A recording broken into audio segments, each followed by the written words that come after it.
안녕하십니까, 주니TV입니다. 오늘 만나보실 모델은 쉐보레의 중형 SUV 이코녹스입니다. 신형 크루즈에서 시작된 쉐보레의 날카로운 디자인은 이코녹스에 그대로 적용이 되어 있고요. SUV라고 조금 둔탁한 느낌보다는 날렵하고 선이 살아있는 그런 디자인을 잘 보여주고 있습니다.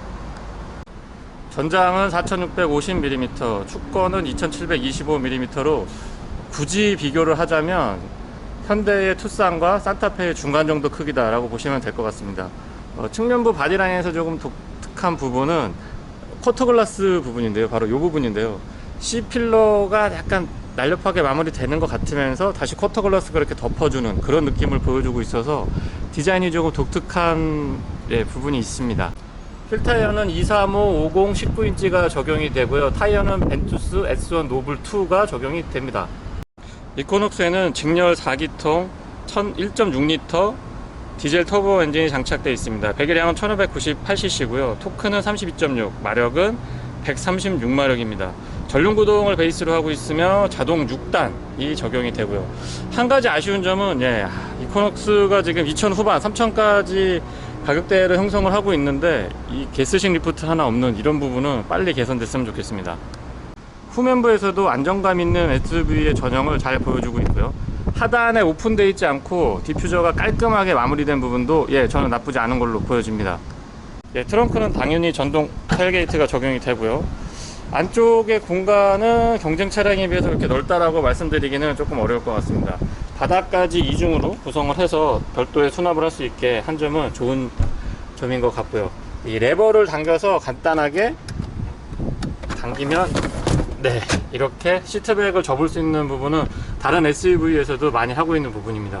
조금 거슬리는 부분은 여기에 이 고정하고 있는 힌지가 너무 이렇게 크게 나와 있는 것 같아서 공간 활용 측면에서 어떨지 사용하는데 조금 위험성도 있지 않을까라는 생각이 듭니다. 아무튼 전체적인 공간은 SUV답게 비교적 적절히 잘 확보하고 있다라고 말씀드리겠습니다. 이코녹스의 실내를 한번 살펴보도록 하겠습니다. 키는 지금 캐딜락에서 봤던 느낌하고 비슷한 키가 적용이 되어 있고요. 키를 오픈을 하고 실내에 한번 들어가 보도록 하죠. 일단 문을 열면 도어가 굉장히 큰 걸 느낄 수 있습니다. 하단부까지 이렇게 크게 내려와 있고요. 하단부가 이 안쪽을 덮어주기 때문에 SUV가 여기까지 도어가 끊기면 이 아래쪽이 오염이 돼서 다리 부분에 많이 여러 가지가 오염물질이 묻는 그런 불편함이 있었는데요. 그런 적도 없이 도어가 이 안쪽까지 딱 커버링을 해줘서 깔끔하게 운행을 하실 수 있을 것 같습니다. 윈도우 컨트롤은 4개가 다 오토로 적용이 되어 있고요. 그 아래쪽으로 조금 재미있는 부분이 시트 메모리 2개가 여기에 적용이 됩니다. 그 아래쪽으로는 테일게이트를 오픈할 수 있는데요, 끝까지 오픈할 거냐 아니면 4분의 3 정도만 오픈을 할 거냐 라고 여기서 선택을 할 수 있게 되어 있습니다. 그리고 누르면 테일게이트가 오픈되는 그런 버튼을 채택하고 있습니다. 전반적인 느낌 한번 보시고요. 시트가 형상 자체는 이렇게 크게 불편하지 않은데 조금 얇고 안장도 그렇고 시트백도 그렇고 조금 얇고 단단한 편입니다. 특히나 헤드레스트는 저는 좀 개선이 필요하다고 생각이 됩니다. 왜냐면 쿠션이 너무 단단해서 머리가 살짝 닿았을 때 굉장히 불편한 느낌을 전해주거든요. 그래서 헤드레스트 요거는 좀 개선이 됐으면 좋겠습니다. 전반적인 실내 느낌 한번 보시고요. 페달은 오르간 타입이 아닌 일반형이 적용이 되어 있습니다. 그리고 운전석 좌측에는 조명 조절 장치가 이렇게 나와 있고요. 조금 독특한 점은 클러스터의 밝기를 조정하는 부분이 푸시 타입으로 누르면 버튼이 이렇게 나옵니다. 나왔을 때 이걸 돌려서 조명 장치의 밝기를 조절할 수 있게 되어 있습니다. 그럼 안에 타서 계속 설명을 이어가 보도록 하죠. 일단 시동을 한번 걸어 볼까요? 시동은 버튼 타입이고 쉐보레의 다른 차량들과 대동소이합니다. 시동을 걸었을 때 느낌은 엔진 소음 자체가 크지는 않지만 공명음이 조금 있습니다. 그래서 이거는 좀 개선이 필요하지 않나라는 생각이 들 정도로 공명음 이슈가 조금 있을 것 같습니다. 뒤에서 두 하고 울리는 느낌이 계속 전달이 되고요. 스티어링은 3스포크 타입 이렇게 돼 있고 조금 스포티한 느낌이 듭니다. 아쉬운 점은 에어백 마무리가 조금 더 깔끔하게 되면 어떨까라는 생각을 해보고요. 스티어링의 펑션 키들은 굉장히 소프트한 느낌을 잘 전달을 해줍니다. 쉐보레의 다른 차량들과 마찬가지로 이 러버 타입, 고무 타입으로 되어 있는데요. 오래 써도 크게 망가지지 않을 것 같고, 지금 시승 차량에는 열선까지 잘 적용이 되어 있습니다.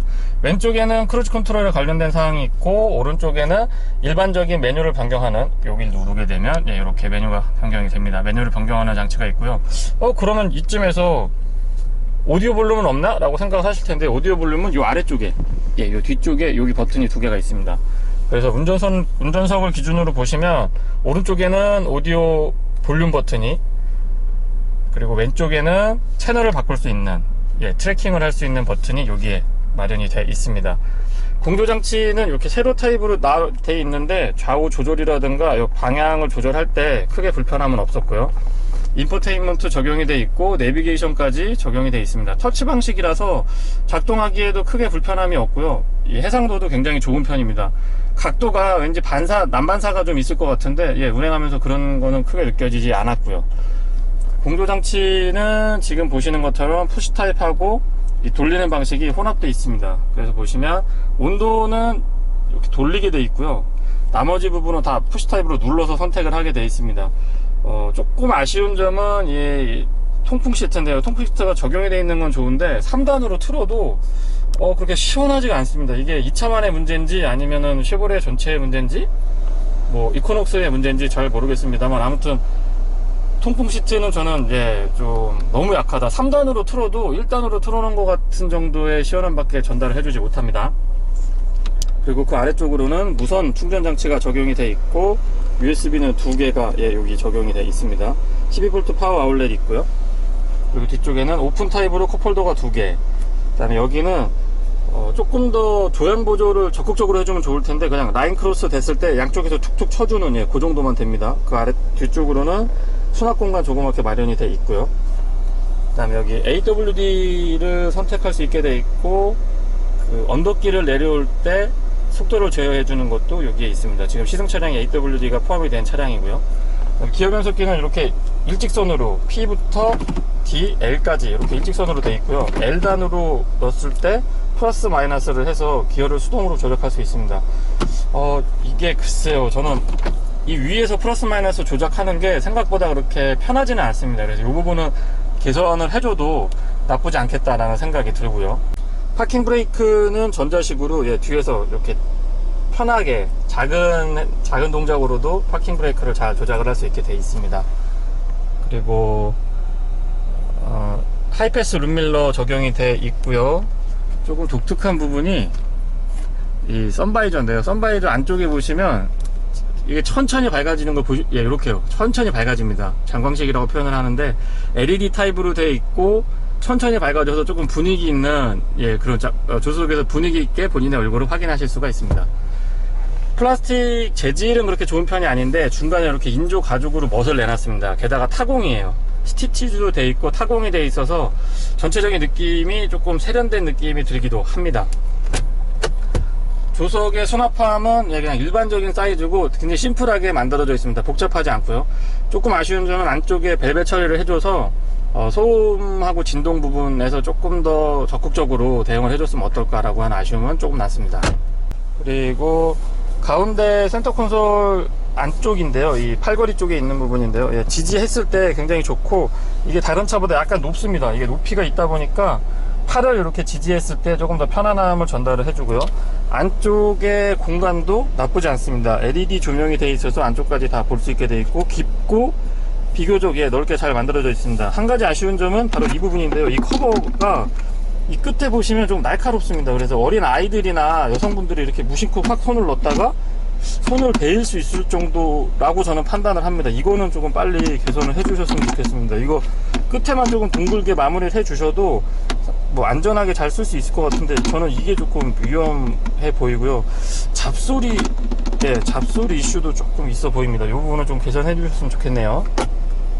뒷좌석 공간도 살펴보겠습니다. 특이한 점이 뒤쪽에도 이렇게 바깥쪽에서 푸시 타입으로 눌러서 문을 열고 잠글 수 있게 해준 점은 굉장히 잘 해준 점 같고요. 도어는 여기에서는 그냥 윈도우 컨트롤만 간단하게 있습니다. 물론 오토가 적용이 되고요. 뒷좌석 공간 한번 살펴보시죠. 굉장히 넓고 쾌적한 느낌을 잘 전달을 해줍니다. 바닥이 플랫합니다. 바닥이 완전히 플랫합니다. 예, 바닥이 지금 보시면 완전히 플랫하기 때문에 활용도가 굉장히 높고요. 예, 보시는 김에 여기 220V를 꽂을 수 있게 되어 있습니다. 그래서 파워 아울렛이 하나 마련이 되어 있고, 그 위쪽으로는 USB하고 이쪽에 12V 파워 아울렛 적용이 되어 있고요. 그리고 열선 시트가 등받이만 할 수도 있고 안장하고 등받이 같이 할 수 있게 이렇게 구성이 되어 있습니다. 그래서 조금 더 활용도가 높겠다라는 생각이 들고요. 뭐 조절을 자유롭게 할 수 있다는 점은 저는 나쁘지 않은 것 같습니다. 그리고 에어벤트는 두 개가 되어 있는데 조금 작습니다. 작고 바람도 조금만 더 강했으면 어떨까라는 생각이 듭니다. 그렇고요. 하여튼 바닥이 플랫하고 레그룸이 굉장히 여유가 있다라고 하는 부분은 이코녹스의 장점이 되겠습니다. 가운데 앉은 사람도 목을 좀 편안하게 지지할 수 있게 이 목받침이 형상도 괜찮고 쿠션감도 나쁘지 않고요.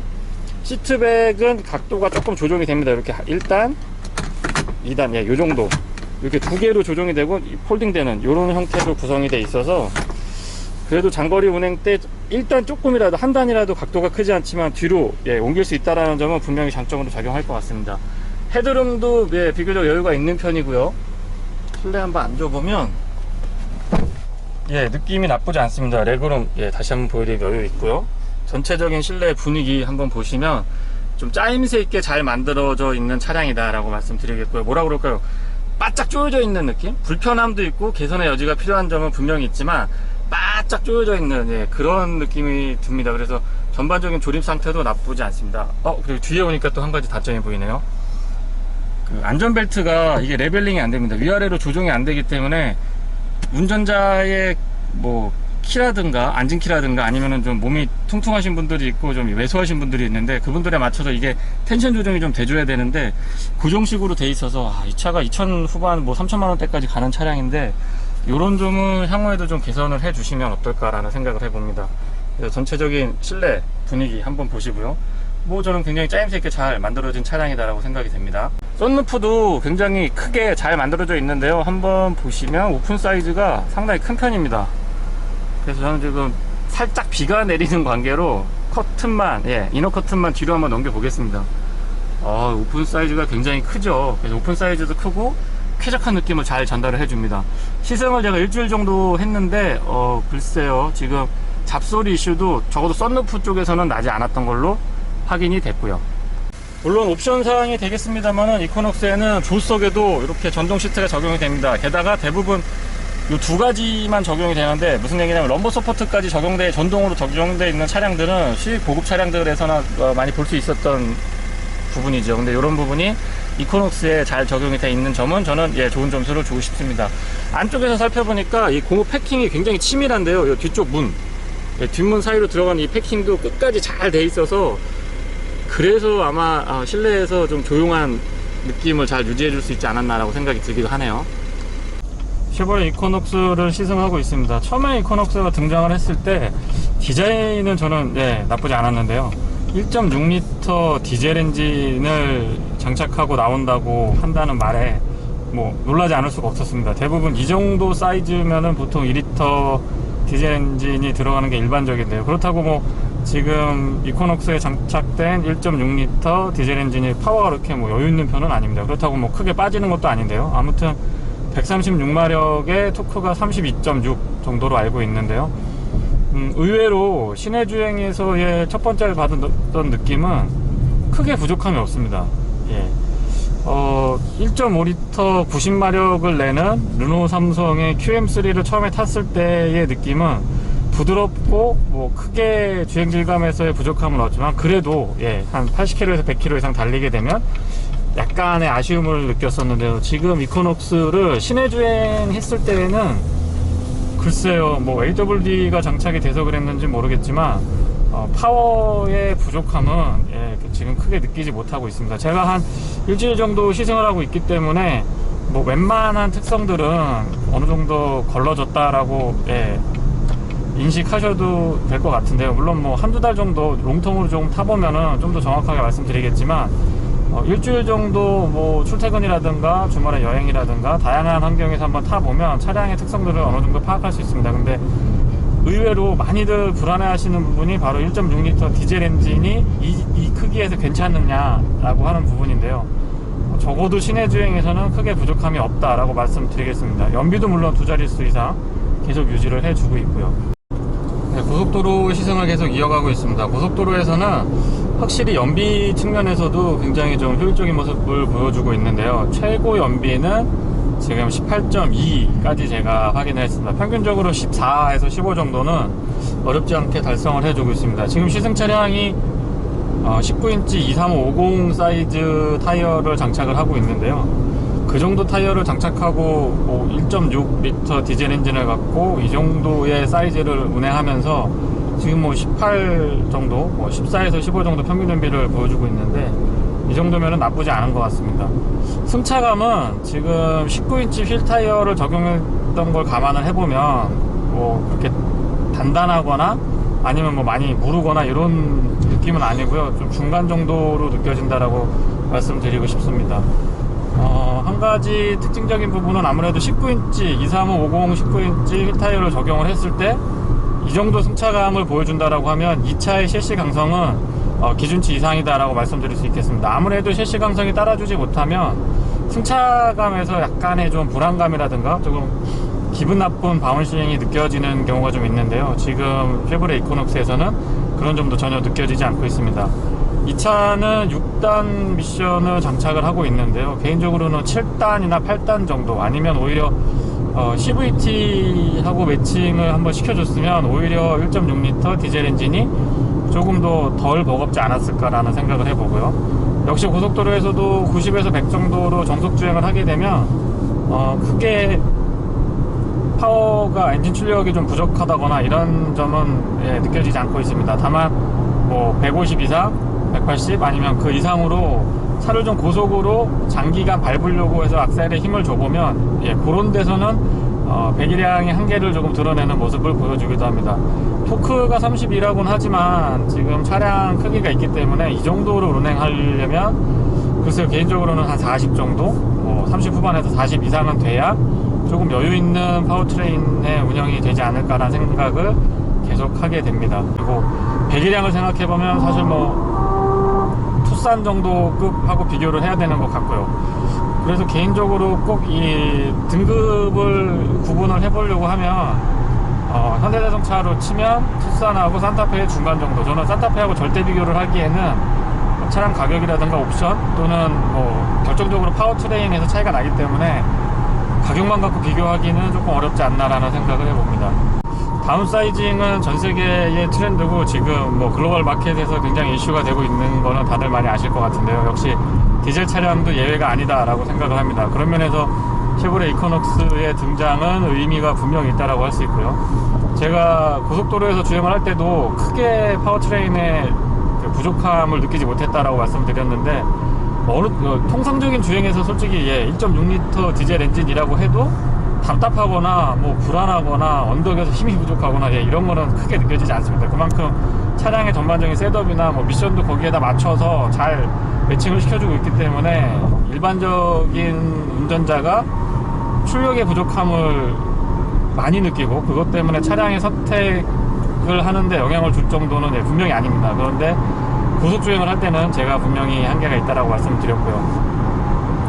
1.6L 디젤 엔진을 가지고 기존의 중형급 SUV를 운행할 수 있다는 거는 저는 굉장히 긍정적으로 바라보고 있고, 또 향후에 조금 더 개선된 파워트레인이 나와서 지속적으로 힘은 어느 정도 보장이 되면서 배기량은 점점 낮아지고 있는 이런 추세에 조금 더 가속감을 더 주지 않을까라는 생각을 해봅니다. 브레이크 성능은 쉐보레답게 초반부터 담력이 강하게 들어오는 느낌이 들고요. 핸들링은 다분히 전륜구동 차량의 느낌을 전해주고 있습니다. 지금 시승 모델이 AWD 차량이라서 코너링을 한번 해보면 약간 뒤가 흐르려고 할 때 뒤쪽에서 구동력이 받쳐줘서 차량의 전반적인 그 안정감을 유지시켜주는 그런 모습을 보여주고 있고요.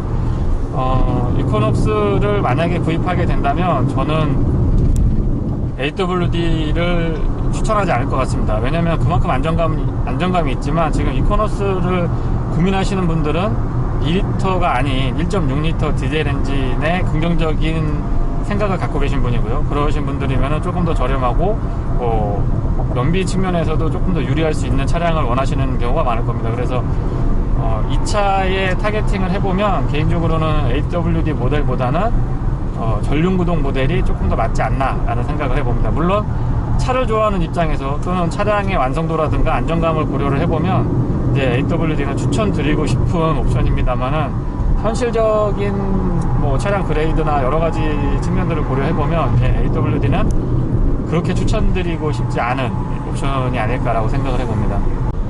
소음 진동도 조금 언급드려 보겠습니다.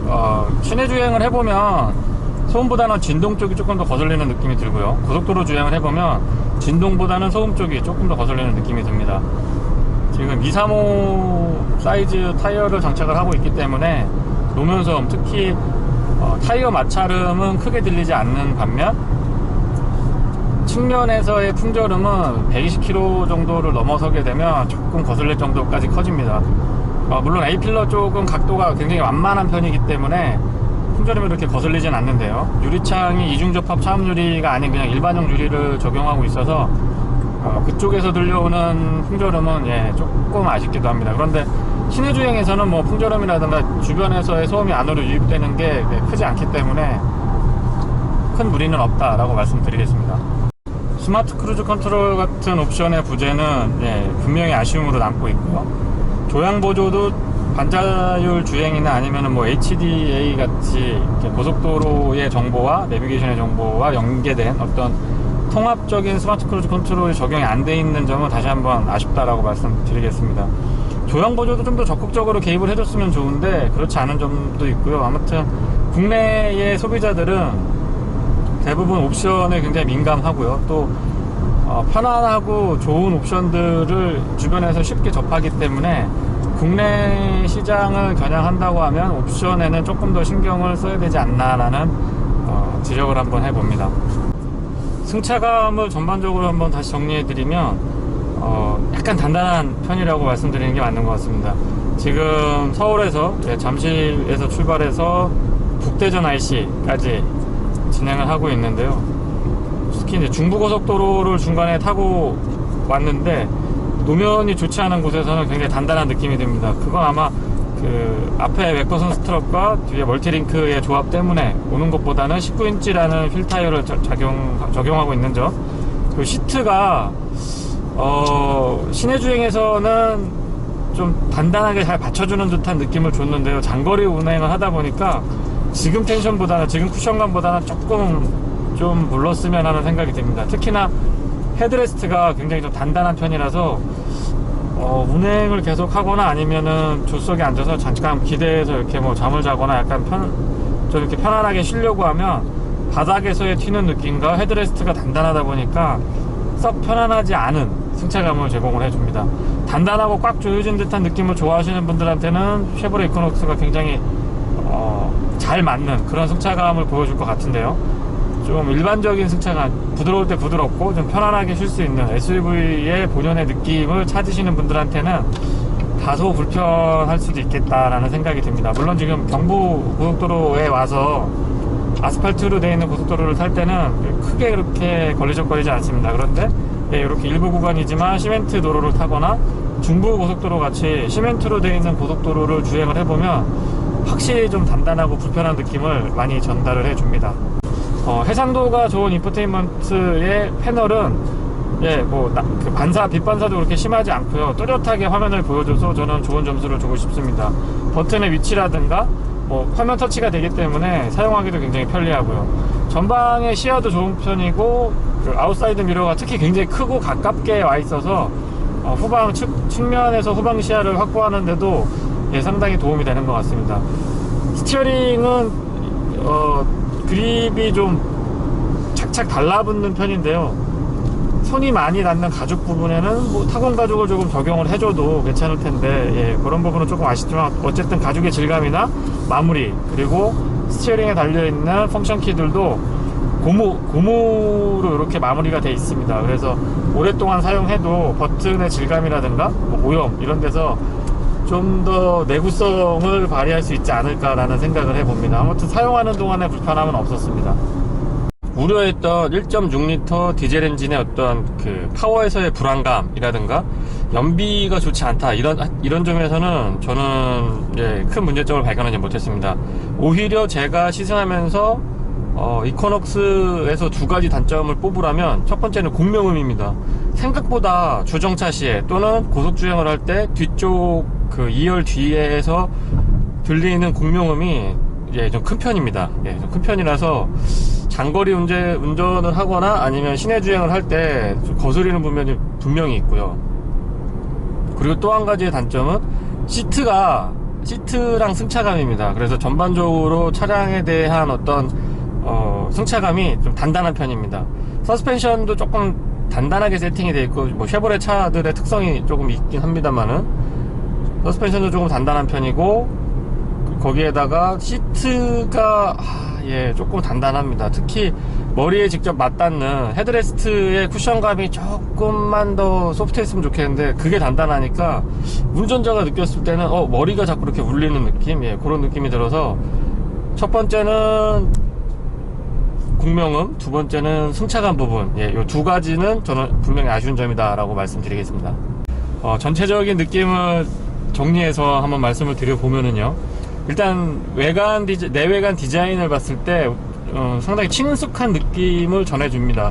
이게 뭐 질린다는 표현은 아니고요, 처음에 차를 보게 되면 약간 이질감이 있거나 조금은 거리감이 좀 낯선 느낌이 들기 마련인데, 지금 쉐보레 이코녹스는 실내외 디자인에서 굉장히 친숙한 느낌을 많이 전달을 해줍니다. 물론 뭐 스티어링도 공유하고 있고 다양한 부분에서 기존의 쉐보레에 익숙한 어떤 그런 느낌을 잘 보여주고 있어서 그런 것 같고요. 그 다음에 승차감 부분인데, 제가 개인적으로 봤을 때는 경쟁 차량 중에서 가장 기본기가 좋고 흔들림이라든가 출렁거림이 가장 적은 승차감을 보여줍니다. 그렇다고 막 너무 단단해서 불편하거나 이런 거는 또 아닌데요, 처음에는 노면이 좋지 않을 때 너무 그 노면을 솔직하게 읽어줘서 약간 SUV는 사실 좀 그런 부분을 많이 상쇄시켜주는 승차감이 더 익숙한데, 그렇지 않아서 조금 불편함을 제가 호소하기도 했었습니다. 근데 차를 타면 탈수록 쉐보레의 그 느낌, 타이트하고 단단하게 잘 조여지고 출렁거림이 굉장히 적은 요 승차감은 장점으로 충분히 어필할 수 있을 정도로 저는 잘 세팅이 돼 있다라고 말씀드리고 싶고요. 1.6L 디젤 엔진도 실제 운행을 해보면 2.0L하고 크게 차이점을 못 느낄 정도로요, 뭐 민감한 분들은 당연히 느끼시겠지만 일상적인 주행을 한다라고 하거나 일반적인 소비자라면 아마 제 생각에는 설명을 하지 않으면 이게 1.6L 디젤 엔진이라는 거를 쉽게 인지하지 못할 정도로 굉장히 세팅이 좋은 편입니다. 물론 현 체제에서 뭐 8단이라든가 그 이상의 미션들, 다단 미션들을 적용을 해주면 좋았을 텐데 그런 부분은 조금 아쉽지만 아무튼 기본기가 굉장히 좋은 편이기 때문에 저는 충분히 어필할 수 있다라고 생각을 합니다. 하여튼 기본기는 경쟁 차량에 비해서 상당히 좋다라고 말씀드리겠고요. 근데 단점을 좀 말씀드리면 첫 번째는 가격입니다. 제가 가격표를 잘못 본 줄 알았어요. 2,000 후반에서 거의 3,000 후반, 4,000을 넘어가는 가격대를 보여주고 있고요. 물론 옵션 선택이 많지 않기 때문에 많이 포함이 돼 있다라고 생각을 해보면 또 그렇게 얼토당토한 그런 가격 형성은 아니지만은 어쨌든 국내 소비자들이 SUV를 선택할 때 심리적 마지노선, 뭐 투싼하고 산타페를 예로 들겠습니다. 그 중간쯤에 위치하는 배기량이나 차량 크기를 가지고 있는데 가격대는 오히려 산타페보다 비싸거나 또는 거의 대등한 수준을 보여주고 있습니다. 아마 수입을 하고 있어서 그렇게 가격이 형성됐다라고 보여지기도 하지만 어쨌든 국내 시장에서 적극적으로 판매고를 올리거나 아니면 소비자들한테 어필하기 위해서는 제 개인적으로는 투싼하고 산타페의 중간 가격대에 딱 걸치게 아마 가격 책정을 했다라면 쉐보레 이코녹스 저는 굉장히 시장에서 좋은 반응을 불러일으킬 수 있는 그런 차량이었겠다라는 생각이 듭니다. 그 점에서는 분명히 아쉬움이 남고요. 그 다음에 또 한 가지는 잡소리인데요. 잡소리도 이게 뭐 시승차만의 문제일 수도 있기 때문에 좀 조심스럽긴 합니다. 근데 어디서 이런 소리가 나는지 알 수 없을 정도로 대시보드 안쪽에서 다다다다다다다 하는 이 그 잡소리가 발생을 합니다. 물론 이것도 간헐적으로 발생을 했기 때문에 이건 결함이다 라거나 이거는 정말 개선이 필요하다라고 강력하게 얘기하기는 또 좀 애매함이 있습니다만, 간헐적으로 난다고 하더라도 특히 밤에 이런 소리가 굉장히 많이 발생을 했는데요. 정말 거슬리더라고요. 그래서 단점으로는 뭐 요 정도 말씀드려 보겠습니다. 기본기는 상당히 경쟁력이 있다. 근데 가격 책정은 분명히 아쉽고 공명음이라든가 뭐 잡소리 부분도 좀 개선이 필요하지 않느냐라고 정리를 해 보겠습니다. 예, 이상 주니TV에서 살펴본 쉐보레 이코녹스 시승기를 마치겠습니다. 고맙습니다.